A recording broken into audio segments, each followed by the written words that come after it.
Hey hi everyone, you are watching CA in shorts और आज हम डिस्कस करेंगे डायरेक्ट टैक्स की आरटीपी का पार्ट 2, जिसमें हम डिस्कस करेंगे नॉर्मल एमसीक्यू। पार्ट 1 में हमने केस सिनेरियो डिस्कस कर लिए थे। अब बढ़ते हैं पार्ट 2 की तरफ और सबसे पहले डिस्कस करते हैं 11th एमसीक्यू। 11th एमसीक्यू ये कहना चाहते हैं कि एक स्पेसिफाइड फंड है, उसकी ये इनकम हुई है, ठीक है, और उसके सारे यूनिट होल्डर हैं जो कि है नॉन रेजिडेंट। और वो ये पूछना चाहता है कि 10(4)(d) के अकॉर्डिंग स्पेसिफाइड फंड के हाथ में कौन सी इनकम एग्जेम्प्ट होगी, ये हमें बताना है। 10(4)(d) सबसे पहले क्या कहता है? 10(4)(d) ये कहता है कि सेक्शन 47 के क्लोज 7 में जो सिक्योरिटीज़ कवर है, अगर वो recognise stock exchange of IFSC पे सेल होती है और कंसिडरेशन हमें उसकी ट्रांजेक्शन का कन्वर्टिबल फॉरेन एक्सचेंज में रिसीव होता है, तो वो इनकम एग्जेम्प्ट हो जाती है। और सेक्शन 47 का क्लोज 7A भी ये सिक्योरिटीज़ कवर करता है जिस पे कैपिटल गेन राइज नहीं होता, जिसमें बॉन्ड्स एंड जीडीआर कवर हो जाते हैं, RDB derivatives, foreign currency denominated bond, mutual fund के यूनिट, बिजनेस ट्रस्ट के unit, foreign currency denominated equity share of a company. Foreign currency वाले होंगे, अगर आईएनआर में है तो वो नहीं होगा, यूनिट ऑफ एआईएफ, ये सब इसके अंदर कवर हो जाता है। अब ये स्पेसिफाइड फंड है, उसकी ये इनकम हुई है। जो हमने यहाँ पे पढ़ा है इसके अंदर ये मैंने आपको बताया इसमें 7th पॉइंट के अंदर कि INR denominated equity share cover इसके अंदर नहीं होता। और ये स्पेसिफाइड फंड को 3rd पॉइंट में एक इंडियन कंपनी के शेयर ट्रांसफ़र करने से इनकम हुई है, तो ये वाली इनकम इसकी टैक्सेबल हो जाएगी। बाकी आप सभी इनकम रीड करेंगे तो सभी इनकम एग्जेम्प्ट हो जाएगी। तो इसका आंसर हो जाएगा सी, जिसके अंदर 2nd, 4th और 5th एग्जेम्प्ट हो जाएंगे और 3rd टैक्सेबल हो जाएगा। अब बढ़ते हैं नेक्स्ट एमसीक्यू की तरफ, जो कि है 12th एमसीक्यू। 12th एमसीक्यू क्या कहना चाहते हैं कि एक चैरिटेबल ट्रस्ट है, उसने वॉलंटरी कंट्रीब्यूशन किया, नॉट बिंग कॉर्पस डोनेशन, जो कि कॉर्पस डोनेशन नहीं है। उन्होंने 3 डोनेशंस किया, तो ये पूछना चाहता है कि इन तीनों में से कौन सी एप्लीकेशन ऑफ मनी मानी जाएगी। किसी एक चैरिटेबल ट्रस्ट ने अगर दूसरे चैरिटेबल ट्रस्ट जो कि 12A के अंदर रजिस्टर्ड है उसको डोनेशन दिया, तो वो एप्लीकेशन ऑफ मनी मानी जाती है। अगर एक एजुकेशन इंस्टीट्यूट जो कि 1023C के क्लोज 6 के अंदर कवर होता है, उसको भी अगर हम डोनेशन देते हैं तो वो भी हमारी एप्लीकेशन ऑफ मनी मानी जाती है।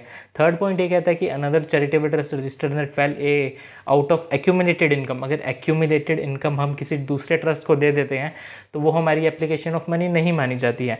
अगर आप सेक्शन 13(3) का क्लोज डी पढ़ेंगे तो आपको क्लियर हो जाएगा इसमें कि अगर हमने कोई इनकम पहले एक्यूमुलेट कर ली जो कि हमने एप्लीकेशन ऑफ मनी मान ली, और वो एक्यूमुलेटेड इनकम हम दूसरे ट्रस्ट को दे देते हैं, तो वो हमारी उस ईयर में इनकम बन जाती है, टैक्सेबल हो जाती है, वो एप्लीकेशन ऑफ मनी नहीं मानी जाती। तो इसका ऑप्शन हो गया सी। फर्स्ट और सेकंड है वो तो हम मान लेंगे कि एप्लीकेशन ऑफ मनी है, जो 3rd है वो एप्लीकेशन ऑफ मनी नहीं मानी जाएगी। बढ़ते हैं नेक्स्ट एमसीक्यू की तरफ, जो कि है 13th एमसीक्यू।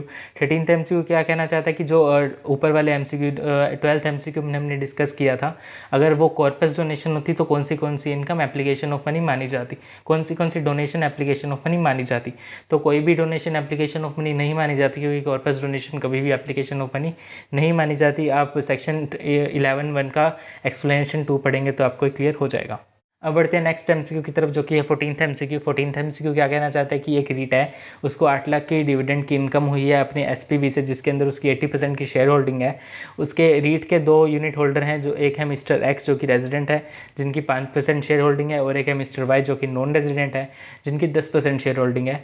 तो ये क्वेश्चन पूछना चाहता है कि टैक्स कॉन्सिक्वेंसेज क्या होंगे तीनों के हाथ में, रीट के हाथ में, मिस्टर एक्स के हाथ में और मिस्टर वाई के हाथ में। तो फर्स्ट पॉइंट क्या कहता है कि REIT enjoy pass through status in respect of dividend receive from A limited only if A limited does not opt for section 115BAA। तो पास थ्रू स्टेटस रीट को कब मिलता है? अगर उसने 115BA अडॉप्ट किया हो या उसने 115BA अडॉप्ट ना किया हो, रीट को हमेशा पास थ्रू स्टेटस मिलता है, क्योंकि यह तो उसके हाथ में इनकम हमेशा डिविडेंड की उसके हाथ में एग्जेम्प्ट ही होती है। अगर वो टैक्सेबल होती है तो यूनिट होल्डर के हाथ में होती है, रीट के हाथ में कभी भी वो इनकम टैक्सेबल नहीं होती। तो फर्स्ट पॉइंट तो गलत है। सेकंड पॉइंट क्या कहता है कि REIT enjoy pass through status in respect of dividend received from A limited only if A limited opt for section 115BAA। तो ये भी गलत है, अगर उसने ऑप्ट किया हो या ना किया हो, दोनों ही केस में उसके हाथ पास थ्रू स्टेटस उसको मिल जाता है। थर्ड पॉइंट क्या कहता है कि REIT enjoys pass through status in respect of dividend receive from A limited irrespective of whether A limited opt for section 115BAA। तो ये सही है, अगर उसने 115BAA लिया हो चाहे उसने ना लिया हो, दोनों ही केस में रीट को पास थ्रू स्टेटस मिल जाता है। तो पहला करेक्ट आंसर हो गया 3rd। फोर्थ कहता है in case where the dividend is taxable in the hand of REIT the same would be subject to tax at MMR के रेट से टैक्सेबल नहीं होता है वो, तो ये पॉइंट गलत हो गया। फिफ्थ पार्ट कहता है कि dividend is exempt in hand of mister X and mister Y only if only if A limited opt for section 115 BAA। अगर वो 115 BAA ऑप्ट करता है तो उनके हाथ में एग्जाम्प्ट नहीं होती बल्कि उनके हाथ में टैक्सेबल हो जाती है। तो ये पॉइंट भी गलत हो गया। 6th पॉइंट कहता है कि dividend is exempt in hand of mister X and mister Y only if A limited does not opt for section 115 BAA। अगर वो 115 BAA ऑप्ट नहीं करता तो उनके हाथ में एग्जाम्प्ट हो जाती है। तो ये ऑप्शन सही है। तो एक ऑप्शन सही हो गया 3rd, एक ऑप्शन सही हो गया 6th। बढ़ते हैं 7th ऑप्शन की तरफ। Dividend is exempt in hand of mister X and mister Y irrespective of whether A limited opt for section 115 BAA। Dividend की इनकम एग्जाम्प्ट होगी हमेशा उनके एक्स और मिस्टर वाई के हाथ में, अगर उन्होंने 115 BAA अडॉप्ट किया हो या ना किया हो। ये ऑप्शन भी गलत है। बढ़ते हैं 8th ऑप्शन की तरफ। Taxes deductible by REIT on dividend distributed to mister X and mister Y at the rate 10% only in case where dividend is taxable in their hand. तो ये पॉइंट भी गलत है क्योंकि सेक्शन 194 LBA ये कहता है कि अगर रेजिडेंट यूनिट होल्डर हैं तो उनके हाथ में 10% होता है, पर कोविड पीरियड के टाइम पे 7.5% रेट हो जाता है क्योंकि ये ट्रांजेक्शन जो है ये कोविड पीरियड की है, क्योंकि इनको मार्च 21 में ये इनकम हुई है और ये इनकम डिस्ट्रीब्यूट कर रहे हैं। तो रेजिडेंट के हाथ में तो रेट हो जाएगा 7.5% और नॉन रेजिडेंट के हाथ में रेट हो जाएगा 10%। तो ये ऑप्शन भी गलत है। 9th ऑप्शन ये कहता है कि रेजिडेंट के हाथ में 7.5 और नॉन रेजिडेंट के हाथ में 10% हो जाएगा। तो ये ऑप्शन सही है। 10th ऑप्शन भी गलत हो गया। तो आप आंसर देखोगे तो इसका आंसर आ जाएगा C। अब बढ़ते हैं नेक्स्ट MCQ की तरफ जो कि है 15th MCQ। 15th MCQ में क्या है कि दो कंपनियां हैं, एक A लिमिटेड है, एक B लिमिटेड है। A लिमिटेड का इलेक्ट्रॉनिक प्लेटफॉर्म है जो कि प्रोविजन ऑफ सर्विस के लिए यूज़ होता है। B लिमिटेड ऑनलाइन एडवर्टाइजमेंट की सर्विस देता है। A लिमिटेड है उसकी कोई भी ब्रांच नहीं है इंडिया के अंदर, पर जो B है उसकी एक इंडिया में ब्रांच है और वो अपनी इंडिया में जो सर्विस देता है वो उसी ब्रांच से देता है। तो इसमें ये पूछना चाहता है कि इक्विलाइजेशन लेवी की लाइबिलिटी कौन से केस में आएगी। अगर हम इंडिया की कोई ब्रांच से सर्विस देते हैं तो उस पर इक्विलाइजेशन लेवी की लाइबिलिटी नहीं आती है। अगर हम कोई ऐसी सर्विस देते हैं कि जो इंडिया के बाहर से हम ले रहे हैं तो उस पर इक्विलाइजेशन लेवी की लाइबिलिटी आती है। ऐसे ही एक सिटीज़न है मिस्टर एक्स, उसने दोनों कंपनी से सर्विस ली है। मिस्टर A लिमिटेड से उसने 5 लाख की सर्विस ली है, B लिमिटेड से उसने 12 लाख की सर्विस ली है। तो B लिमिटेड की तो ब्रांच इंडिया में है तो उस पर इक्विलाइजेशन लेवी की लाइबिलिटी नहीं आएगी।